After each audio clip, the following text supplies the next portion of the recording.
नर्मदा प्रसाद उपाध्याय द्वारा रचित निबंध कुंभ मनुष्यता की अमर यात्रा का संकल्प पर्व है। इसको जानने से पहले इस निबंध का जो टॉपिक है, इसको समझने के लिए कुछ बातों को जानना बहुत जरूरी है, क्योंकि लेखक ने यदि इस टॉपिक के नाम से ये निबंध लिखा है तो उसके मन में संचित ज्ञान परंपरा जरूर रही होगी, जिसको वे निबंध के माध्यम से पाठकों तक पहुंचाना चाहते हैं। कुंभ का मेला आमतौर पर सभी लोगों को मालूम है कि ये प्रयागराज, हरिद्वार, नासिक और उज्जैन में हर 12 साल में आयोजित किया जाता है। ये जो कुंभ का मेला है, ये आस्था, संस्कृति और मानवता का सबसे बड़ा समागम कहा गया। यूनेस्को ने भी इसे सांस्कृतिक विरासत की सूची में शामिल किया। सनातन परंपरा में अमरता की खोज, अमृत मंथन, मोक्ष की प्राप्ति का यह प्रतीक। इसमें करोड़ों लोग आते हैं। भिन्न भिन्न जाति, समुदाय,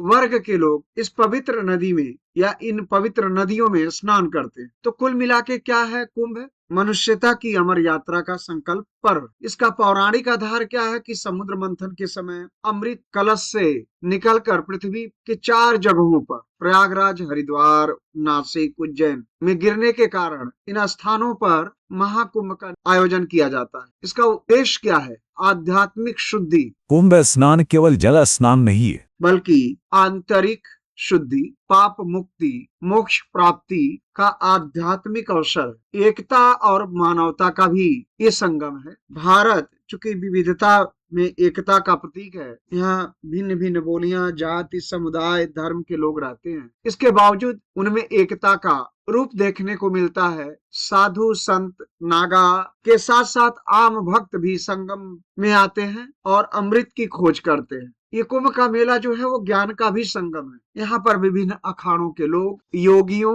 और दार्शनिकों का समागम होता है। इसमें वे धीरे धीरे प्राचीन ज्ञान परंपराओं को नई पीढ़ी तक पहुंचाने का भी वे प्रयास करते हैं। इस प्रकार से कुंभ का जो पर्व है, जीवन में पुण्य, सत्संग, जागृति का प्रतीक के साथ साथ मनुष्य जो मरण धर्मा होने के बावजूद भी आध्यात्मिक अमरता की ओर प्रस्थान करने का जो स्वप्न सजोए रहता है, वो अपने आप में अकल्पनीय है। तो आइए शुरू करते हैं नर्मदा प्रसाद उपाध्याय द्वारा लिखित निबंध कुंभ मनुष्यता की अमर यात्रा का संकल्प। मैं सिर्फ और सिर्फ निबंध पढ़ूंगा और जहां जरूरी होगा उस वाक्यांश को समझने का भी हम प्रयास करेंगे। आइए शुरू करते हैं। प्रयागराज के तट पर फिर अनुरागियों और विरागियों के मोह का महामेला सज गया है। यह मोह अमरता का है। विचार आता है कि जब हमारा दर्शन, हमारी परंपरा देह को नश्वर और आत्मा को अनश्वर मानती है,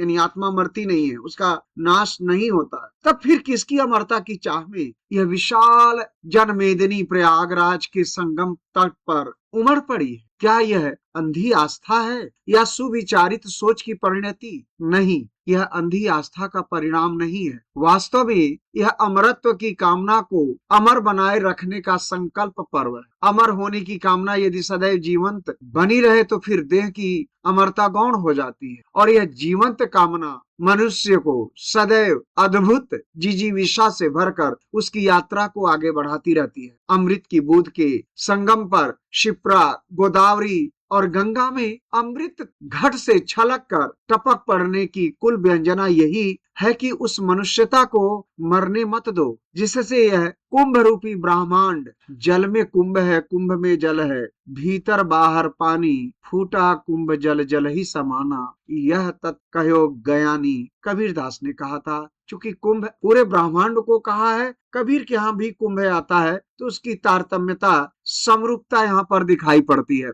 ब्रह्मांड निर्मित हुआ है, ब्रह्मांड में बहुत कुछ है, लेकिन उसके केंद्र में मानव है, क्योंकि मानव समझदार प्राणी है। सभी प्राणियों में वह मानव है जिसके कारण निर्माण पहचाना जाता है। मानव भले देवताओं की तरह दैहिक रूप से अमर न हो, लेकिन वह अमृत के सच्चे भाव का संरक्षक और सम्माहक है। इसलिए कुंभ के समय किया जाने वाला संगम स्नान दैहिक अमरता के लिए किए जाने वाला स्नान नहीं है, अपितु वह मनुष्यता की अमरता को सुरक्षित रखने के लिए, व्यष्टि नहीं समष्टि के लिए, यानी व्यक्ति के लिए नहीं, समस्त मानव जाति के लिए, समस्त प्राणी के लिए, जो इस संसार पर पैदा हुए उनके लिए, समग्रता के लिए, और जीवन नहीं बल्कि जीवंत बने रहने के लिए किए जाने वाला स्नान, हमेशा हमेशा के लिए चर्चा परिचर्चा यादगार के रूप में, और इन अर्थों में मानव देवताओं को पराजित करता है। कुंभ स्नान मनुष्यता की जय के लिए किया जाने वाला स्नान है। शाब्दिक रूप से कुंभ का अर्थ भूमि या पृथ्वी है। कुंभ के महापर्व के संबंध में विद्वानों ने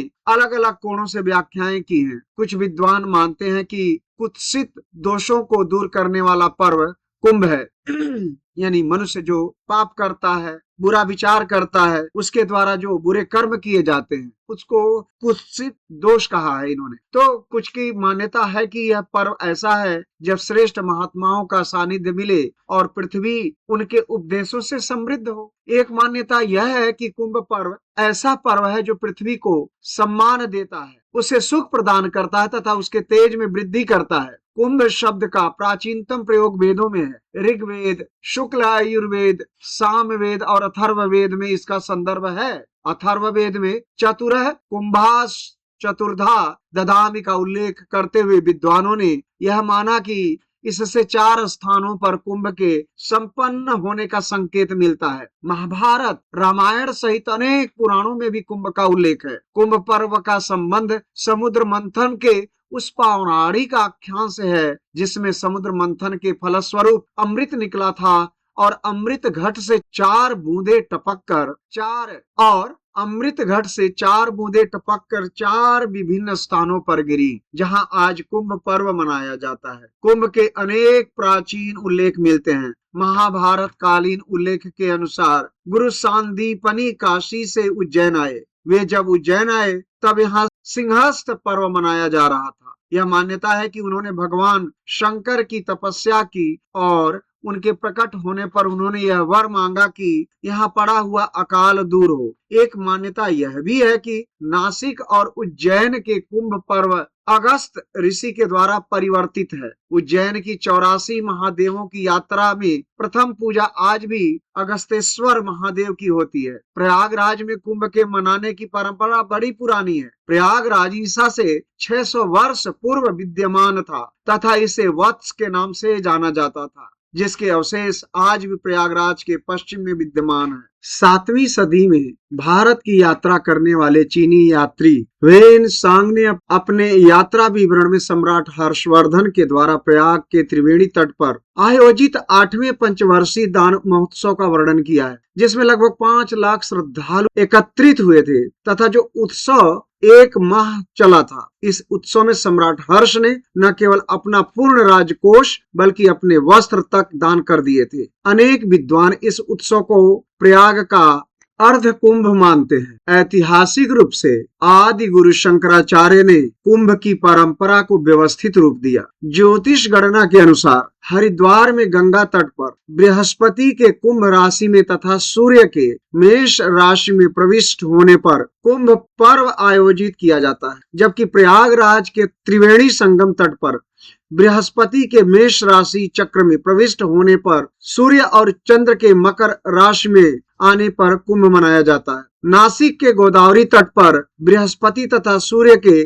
सिंह राशि में प्रविष्ट होने पर तथा उज्जैनी में बृहस्पति के सिंह राशि में तथा सूर्य के मेष राशि में प्रविष्ट होने पर शिप्रा तट पर कुंभ पर्व मनाया जाता है। प्रयाग तथा हरिद्वार में अर्ध कुंभ भी मनाया जाता है। उज्जैनी में मनाया जाने वाला कुंभ सिंहस्थ के नाम से जाना जाता है, जिसका प्राचीन उल्लेख ईस्वी सन 1754 की पांडुलिपि में है। यह भी उल्लेखनीय है कि दक्षिण भारत में भी कुंभ की परंपरा है। तमिलनाडु के तंजौर जिले में स्थित कुंभ कोणम अर्थात कुंभ की नलिका अर्थात कुंभ की नासिका में भी 12 वर्ष में महामखम या महामहम पर्व होता है। इसके पीछे यह कथा है कि प्रलय के समय कुंभ कोणम में आकर ठहर गया, जिसे भगवान शंकर ने अपने तीर से फोड़ दिया, जिसके परिणाम स्वरूप अमृत भूमि पर फैल गया। मखम का अर्थ माघ माह है। छत्तीसगढ़ में भी अब कुंभ मनाए जाने की परंपरा आरंभ हुई है। परंपरा आरंभ हुई है। कुंभ में अखाड़ों का सर्वाधिक महत्व है। आचार्य शंकर ने मठाधीशों की व्यवस्था के संबंध में मठान्वय नामक एक ग्रंथ लिखा। आचार्य शंकर ने मठाधीशों की व्यवस्था के संबंध में आचार्य शंकर ने मठाधीशों की व्यवस्था के संबंध में मठान्वय नामक एक ग्रंथ लिखा था, जिसमें 7 अन्नमय की व्यवस्था की गई थी, जिसमें 7 आम्नाय की व्यवस्था की गई थी। यह कहा जाता है कि आम्नाय का अपभ्रंश रूप अखाड़ा है। कुछ विद्वान मानते हैं कि अखाड़ा शब्द अखंड शब्द का बिगड़ा हुआ रूप है। इन अखाड़ों का निर्माण राष्ट्र तथा हिंदू संस्कृति के संरक्षण के लिए किया गया था तथा नागा सन्यासियों को सैनिक के रूप में प्रशिक्षित किया गया। ये सन्यासी शास्त्र और शस्त्र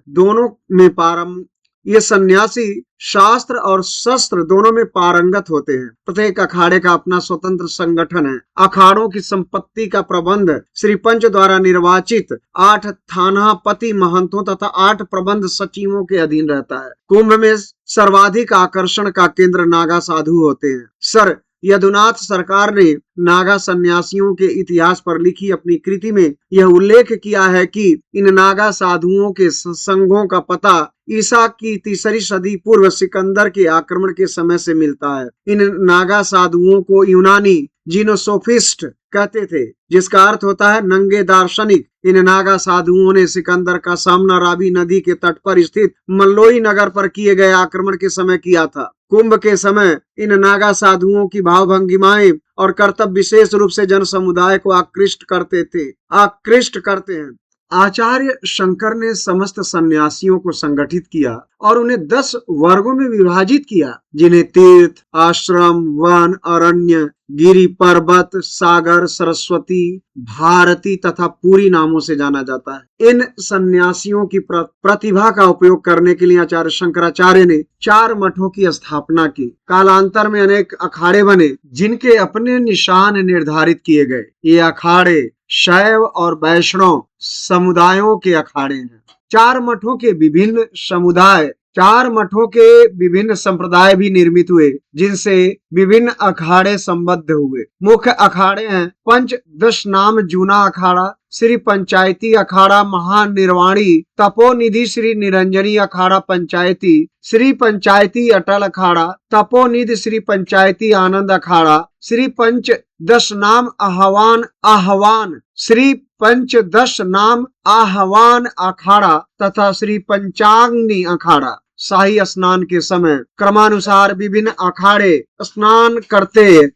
कुंभ में शाही स्नान का बड़ा महत्व है। यह माना जाता है कि इन दिनों में स्नान करने पर विशेष पुण्य लाभ होता है। इन दिनों मकर संक्रांति के पर्व से प्रयागराज में कुंभ आरंभ हुआ। यह कुंभ मेला संगम क्षेत्र के आसपास हजारों हेक्टेयर भूमि पर 50 दिनों तक चलेगा। इस मेले को भव्य रूप देने के लिए प्रशासन ने अत्यधिक उपाय किए हैं। इस मेले में देशी और विदेशी भक्तों और दर्शकों ने अपनी सहभागिता की है। संगम के तट पर इन दिनों जाने कितने आकांक्षी मन जुट आए हैं। ये सब मनुष्यता की यात्रा को अविराम और अमर बनाने की आकांक्षा लिए जुटे हैं। सब संगम में डुबकी लगा रहे हैं, लेकिन शायद ही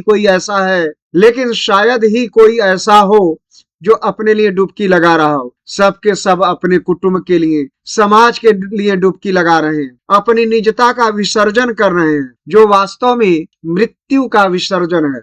डुबकी लगाने से इन्हें तृप्ति नहीं मिलती, शायद अति तृप्ति ही अमृत का दूसरा नाम है। प्रयागराज में संगम पर गंगा और यमुना तो दिखाई देती है, लेकिन वह अंतः सलीला सरस्वती दिखाई नहीं देती, जो धरती के नीचे से प्रवाहित होते हुए गंगा और यमुना में मिलती है। बिना इस अदृश्य सरस्वती के संगम नहीं बनता। कुंभ में रागी और विरागी तो दिखाई देते हैं, लेकिन वह कामना दिखाई नहीं देती जो मनुष्यता की अविराम यात्रा का आख्यान करती है और जिसे अमर बनाने के लिए रागियों और विरागियों की जनमेदनी संगम पर उमड़ पड़ी है। इन दिनों ये तीनों प्रयागराज में मिल गए हैं, उनका संगम हो गया है और मनुष्यता की यात्रा का यह संकल्प पर्व पूरे उल्लास से, अटूट आस्था के साथ प्रयागराज के संगम तट पर मन रहा है।